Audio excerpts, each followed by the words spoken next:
Good afternoon, guys. It's Mike Taylor. I want to give you a quick update on your house. So a lot of progress this week. You can see that we were able to install your sewer line right here, which we left uncovered. The reason we do that is our water administration has to come out and they have to inspect the grade or the slope on the sewer line to make sure that it is a downward slope all the way to the main connection to the main sewer. Obviously we want a downward angle on that so that anything coming out of your house will go down to the sewer. One thing we're working on right now, your plot, your lot, the orientation after land development was submitted. This was one of a small number of lots where the orientation was flip-flopped. Originally it was supposed to, this is your garage. The garage was gonna be over there. But between land development and when the permits were issued, this was changed. So your plans and your permits are correct with what you're looking at right now. We have the garage on the right side. The issue that presents to us though is that during land development, we install your water meter, which is right here. And so this is not going to affect your schedule. We can do this while we're doing the rest of the tasks, but we actually have to take the water meter and move it over there. Also, this right here will be located over there. That's something that our water administration has requested as well. So we will probably leave this trench open until both of those are relocated outside the path of your driveway. We don't want those in the poured driveway. We want those in the lot over here.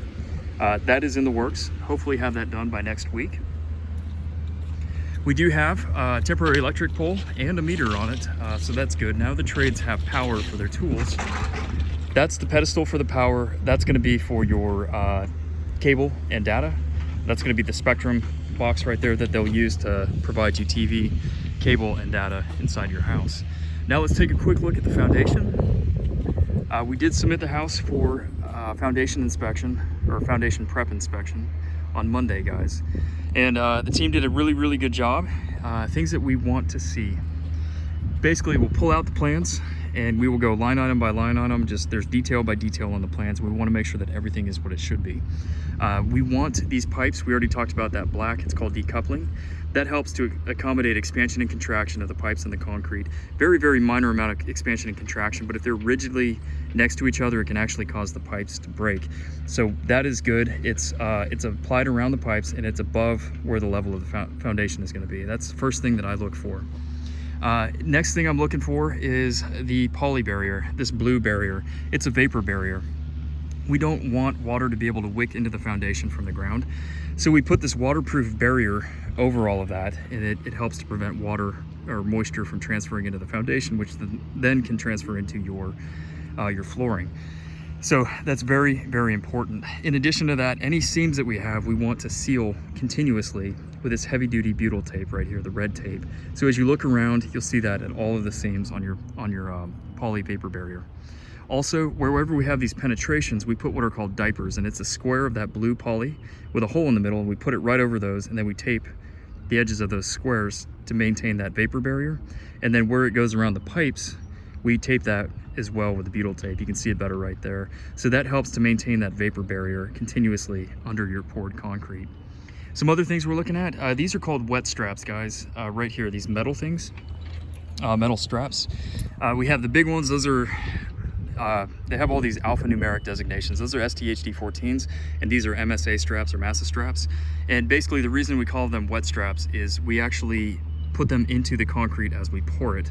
And so when the concrete hardens, they're literally embedded into the concrete foundation of your home.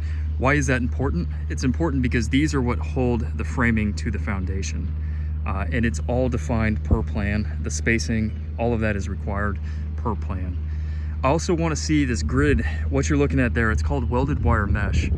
What that does is two things. It strengthens the foundation, but also it helps to deal with some of the temperature issues with the concrete.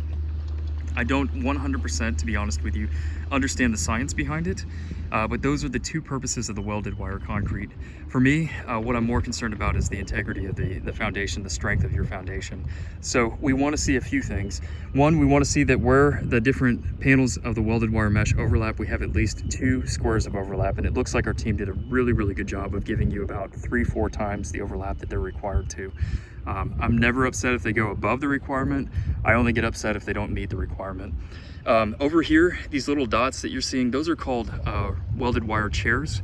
And what they do is they hold that up above the poly barrier.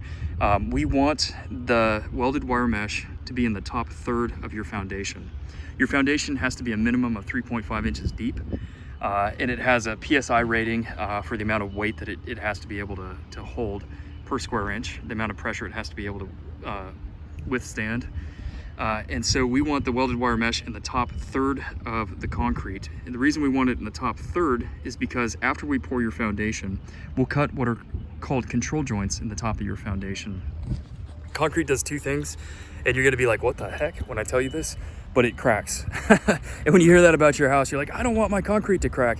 Well, no matter who you are, no matter what you're building, if you use concrete, it's gonna crack. That's just the nature of it.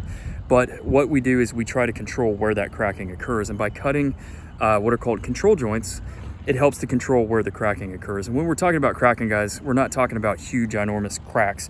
It's usually superficial cracking in the foundation. But because as the concrete hardens, it will have, inevitably there will be some cracking. So because we cannot prevent it, we control it with those joints. And what happens is where we cut those control joints, if there is any cracking, it helps it to go to the joints where we want it. We cut the control joints to a depth of 1/4 of the depth of the slab. So if you do the math on that, the welded wire mesh is 1/3 of the depth down, and then we cut to 1/4 of the depth down, which means the cuts are not going to be cutting your welded wire mesh. They're not going to undermine that strength that it gives your foundation. So all of that works together, guys, to produce the high quality concrete foundation that we're building for your home. That's a lot of information. If you guys at any point, anytime have any questions, concerns, or issues, please do let me know. We'll continue to keep you updated throughout this whole process, and I hope you guys have a great weekend and happy St. Patrick's Day. Bye.